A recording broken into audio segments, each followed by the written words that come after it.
Hello and welcome everyone. तो आज हम पढ़ने वाले हैं नेमिंग ऑफ साइनाइड्स। ठीक है, बहुत से बच्चे ऐसे होते हैं जिनको साइनाइड्स का कॉमन सिस्टम और आईयूपीएसी सिस्टम ऑफ नेमिंग जो होता है समझ नहीं आता है, या मे बी उनके लिए थोड़ा कंफ्यूजन होता है। तो आज ये वीडियो मैंने इसलिए बनाया ताकि तुम लोगों का नेमिंग ऑफ साइनाइड का जो कंसेप्ट है वो क्लियर हो जाए।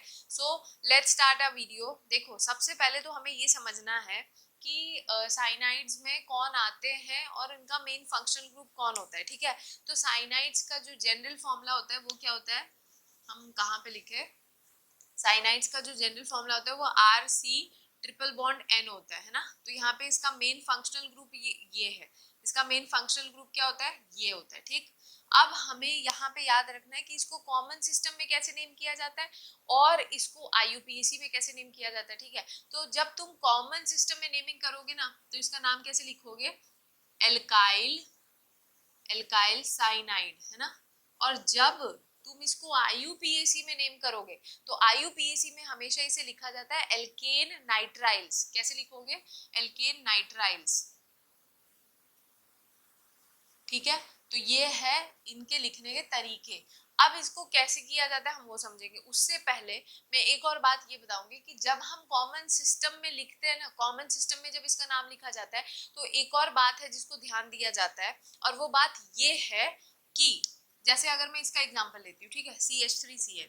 तो CH3CN का जब हम हाइड्रोलिसिस करेंगे, है ना, केमिस्ट्री में ऑर्गेनिक में हम क्या करते हैं, साइनाइड का जब हम हाइड्रोलिसिस करते हैं तो कार्बोक्सिलिक एसिड बनता है।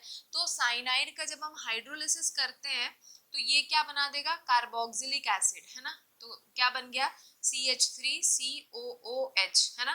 तो अब इसका नाम क्या हो जाएगा, इसका नाम क्या होगा, इथेनोइक एसिड। इसका नाम क्या होता है, इथेनोइक एसिड, है ना, इथेनोइक एसिड। तो जो इथेनोइक एसिड है ना, तो इथेनोइक एसिड का होगा क्या, इथेनोइक एसिड का एक एसिड इतना पार्ट क्या होता है, रिप्लेस हो जाता है। इतना पार्ट क्या होगा, रिप्लेस हो जाएगा बाय क्या, ओ नाइट्राइल, ओ नाइट्राइल, है ना। इसको हम क्या लिखेंगे, रिप्लेस हो जाएगा बाय ओ नाइट्राइल्स, है ना, ये हो जाएगा। तो इसका मतलब इसका नाम अगर इथेनोइक एसिड है तो अब इसका नाम क्या हो जाएगा, कॉमन सिस्टम में इसका नाम हो जाएगा इथेनो, इथेनो क्या हो जाएगा, इथेनो नाइट्राइल्स। इसका नाम क्या होगा, इथेनोनाइट्राइल्स। ठीक है, तो ये भी एक तरीका होता है साइनाइड को कॉमन सिस्टम में नेम करने का। क्या करो कि हाइड्रोलिसिस के बाद जो भी वो कंपाउंड बना रहा है, मतलब वो जनरली कार्बोक्सिलिक एसिड ही बनाएगा, तो उसका जो है एक एसिड है उसे रिप्लेस कर दो बाय ओ नाइट्राइल से। ठीक है, तो इसका नाम क्या हो जाएगा, इथेनोनाइट्राइल्स। ठीक है, और दूसरा इस नाम के हिसाब से हम इसका नाम क्या लिखेंगे, एल्काइल साइनाइड। ठीक है, तो एल्काइल साइनाइड। तो यहाँ पे जब तुम कॉमन नेमिंग में इसको लिखोगे ना एल्काइल साइनाइड के हिसाब से, तब तुम इसके कार्बन के नंबर को नहीं गिनोगे। तो इसका नाम क्या हो जाएगा, मिथाइल साइनाइड। इसका नाम क्या हो जाएगा, मिथाइल साइनाइड, है ना। ये हो गया इसका नाम। ये भी एक तरीका है और ये भी एक तरीका है। आई होप क्लियर होगा।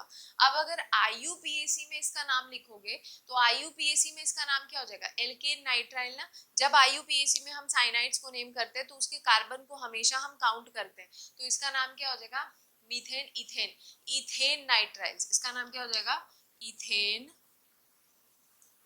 नाइट्राइल्स। ठीक है, ये होता है लिखने का तरीका।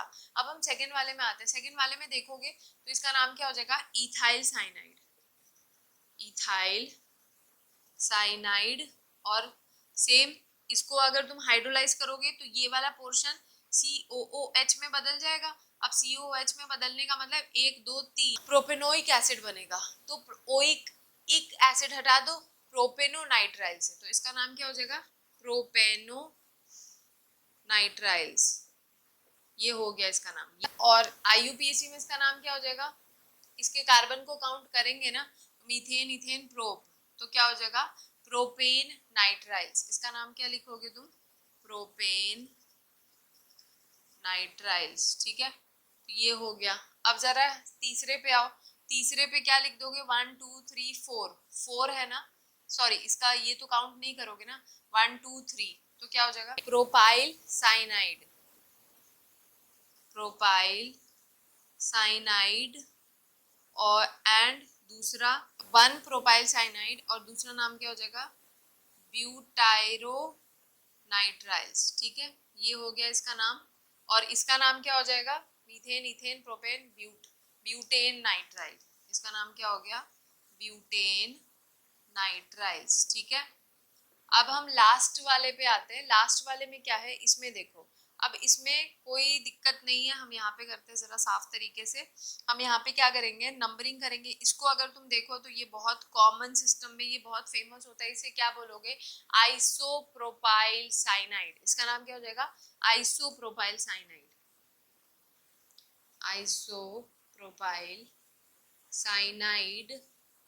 और दूसरे तरीके में इसका नाम होगा आइसोब्यूटायरोनाइट्राइल। इसका नाम क्या हो जाएगा, आइसोब्यूटायरोनाइट्राइल। ठीक है, और आईयूपीएसी में इसका नाम क्या होगा, आईयूपीएसी में देखो हम क्या करेंगे, नंबरिंग करेंगे। ठीक है, आईयूपीएसी में अगर हम आईयूपीएसी के हिसाब से करते हैं तो हम क्या करेंगे, इसके कार्बन को काउंट करेंगे, और जब इसका कार्बन काउंट होता है तो हमेशा इसके कार्बन को फर्स्ट नंबर ही मिलना चाहिए। तो ये क्या हो जाएगा, 1 2 3, है ना। तो ये बन गया हमारा साइड चेन। तो इसको क्या बोलेंगे, 2 मिथाइल प्रोपेन नाइट्राइल्स, जो कि तुम लोग अपनी कॉपी में लिख लेना। और इसी तरीके से होता है साइनाइड्स कंटेनिंग कंपाउंड्स का नोमेनक्लेचर। आई होप तुम लोग को बहुत अच्छे से क्लियर होगा। अगर क्लियर है तो अपने फ्रेंड्स के साथ इस वीडियो को शेयर करो, अगर अच्छा लगे तो लाइक करो, कोई डाउट है तो कमेंट सेक्शन में पूछो। मिलते हैं नेक्स्ट वीडियो में, तब तक अपना ध्यान रखो। Thank you and bye.